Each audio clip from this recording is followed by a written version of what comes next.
Dictation start now. Sir, with regard to the family planning program of the Government of India, it is true that our government and our country have been perhaps the pioneers in respect of taking advantage of the World Health Organization expertise and assistance in regard to family planning program, and that in the last several years one cannot ignore some of the good sides of the achievements of the family planning program. Sir, I would like to invite the attention of the government to two aspects of the matter. One is that after having got this experience of some years, more than a decade or two, can we not have some kind of a sustained uniform policy with regard to the various projects and programs of family planning, particularly with regard to two things? One is the assistance that we would like to rope in of the voluntary agencies, because by its very nature this is not something which the government can do. Government can spend money, government can give encouragement, but basically it is a question of educating the people, educating the illiterate and educating the people in the countryside, and also taking the maximum possible help from the voluntary social institutions, in which a large number of women organizations are also doing a lot of good work. In this regard, the complaint I hear is that the policy of government in regard to incentives offered is not quite free from fault. Every now and then, different kinds of incentives are tagged on while attracting more people. Then those incentives are not maintained for a particular period of time, so that certain incentives are withdrawn and certain new incentives are given. The result is that the interest in the program is for the incentives offered rather than for the ultimate objective of controlled and healthy family planning. I would therefore request the government to ensure that the family planning program has a certain sustained outlook, that the incentives are well thought out, and that there is no change every now and then in regard to this or that incentive. Then this should be from one very serious error. This is not only an error, I would say it is a criminal thing.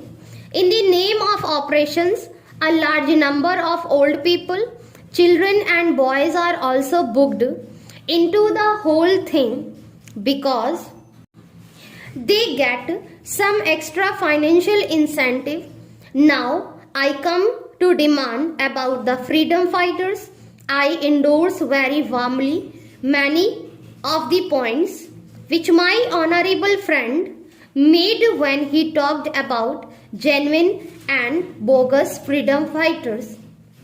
In fact, the government of India themselves, in various replies in the past in this August House, have told us about how many bogus cases were also found out. Here we must remember that to some extent we, the elected members of state legislature and parliament, are also responsible for giving false information and or false certificates. I am not saying that this or that particular person has done it. When the government say that in the absence of any proper proof, the certificate of a member of parliament or member of legislative assembly should by attached surely the member of parliament or member of legislative assembly should be 100% sure of his fact, and he just should not do it by way of obliging any person.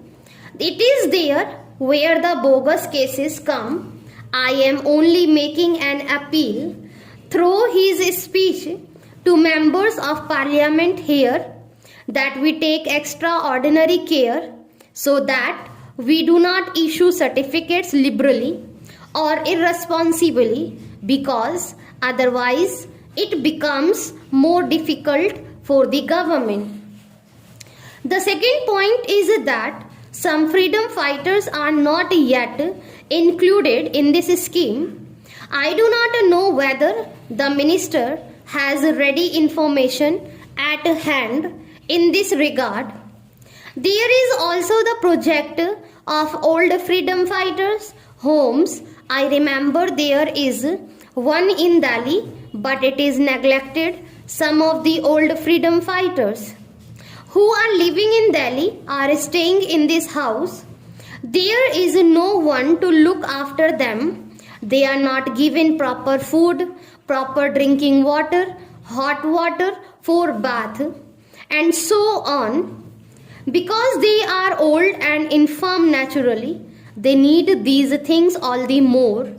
Therefore, I would like the government to take particular care of these old freedom fighters home. Lastly, although I know that the government of India have paid a lot of money to these freedom fighters, I see from letters received by me not only from Gujarat but from other parts of the country as well, what that the papers of freedom fighters are not disposed of, although the applications had been properly sent through the state administrations and more than 2 years have elapsed. Some of them are above 65. If they have to wait for another 1 or 2 years to get their pensions, they may not be available to take it. We are prepared to give some additional grants if the minister wants it that way for them.